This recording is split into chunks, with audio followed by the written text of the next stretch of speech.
You're watching EAC News. Thanks for joining us. Now for a look at the news making international headlines this Wednesday, the 27th of April. A UN report on Tuesday called for urgent action to avert a sand crisis, including a ban on beach extraction as demand surges to 50 billion tons a year amid population growth and urbanization.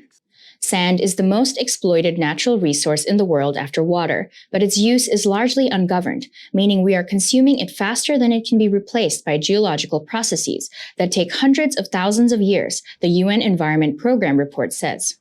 UNEP's Pascal Peduzzi, who coordinated the report written by 22 authors, said global consumption for use in glass, concrete, and construction materials has tripled over 2 decades to reach 50 billion tons a year, or about 17 kilograms per person each day, which is harming rivers and coastlines and even wiping out small islands.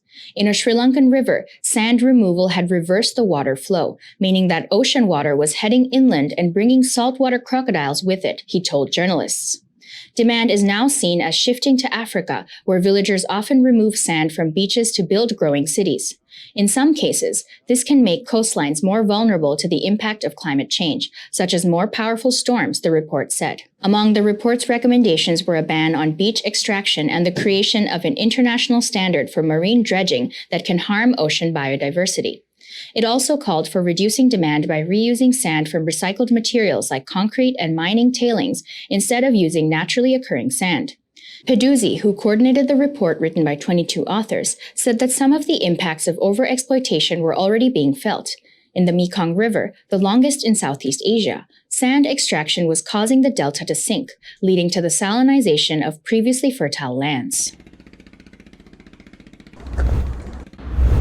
A Singapore court on Tuesday, the 26th of April, dismissed a latest-ditch legal challenge by a member of a Malaysian drug trafficker on death row, paving the way for execution carried out on Wednesday as planned. Nagatharan Diglingham, 34, has been in death row for more than a decade for trafficking 44 grams or 1.5 ounce of heroin to Singapore, which has some of the world's toughest narcotic laws. His lawyers have filed multiple appeals against his execution on the grounds that he was an intellectual disability. After the court delivered its decision, Dillingham and his family reached through the gap in the glass screen to grasp each other's hands tightly as they wept.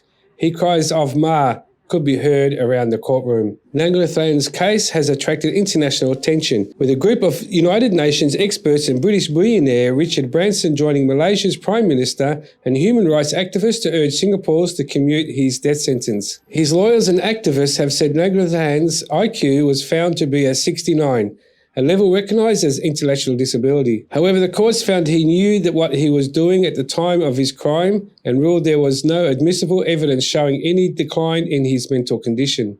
Around 300 people also attended a candlelight vigil in Singapore Park on Monday, the 25th of April, to protest against Dingham's execution and the other Malaysian on death row in Singapore, Dutch Mahathir Qatar, who were convicted for trafficking 45 grams of diflupine. But this is what the families think about in the end for.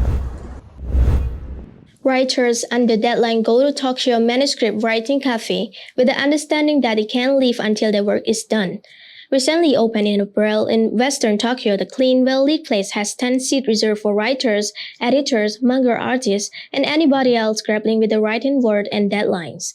Upon entering it, customers will be handed a slip of paper on which they need to write down their names, writing goals, and the amount of time they need to finish. The cafe staff will hold customers accountable by checking in with them on their progress. They can choose from mild, normal, and hard, 3 levels of progress check. Customers who choose mild will only get a verbal confirmation when they pay at the counter, and people who choose normal will get a progress check every hour. Those who decide to go hard on themselves will feel silent pressure from staff who will stand frequently behind them. Cafe owner Takuya Kawai said this strict rule could help people improve concentration. It went viral on social media and people are saying that the rules are scary or that it feels like you're being watched from behind. But actually, instead of monitoring customers, I'm here to support them.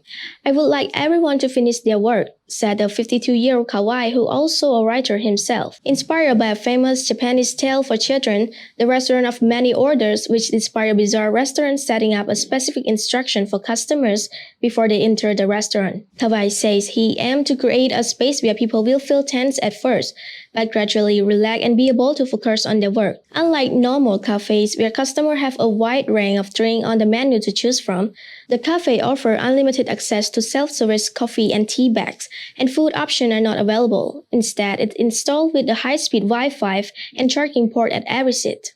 Customers are charged 130 yen for the first 30 minutes and then 300 yen for every hour. They will not be able to pay until they finish the work they declare upon entering. According to Kawai, despite several people having to stay longer than the cafe operating hours, all customers has completed their goals and checked out safely. With warm brick walls and a collection of fine liquor at the counter, the cafe was originally intended to be a live streaming studio, where guests would be invited to talk show with an alcoholic beverage before an alcoholic ban during the COVID-19 pandemic, derailed Kawai's plans. Now, Kawai said he has found a new meaning for this cafe with more people coming here to write. I don't know what kind of work might be born here, but I'm proud that I was able to offer my support so that scripts that were written here could be published to the world.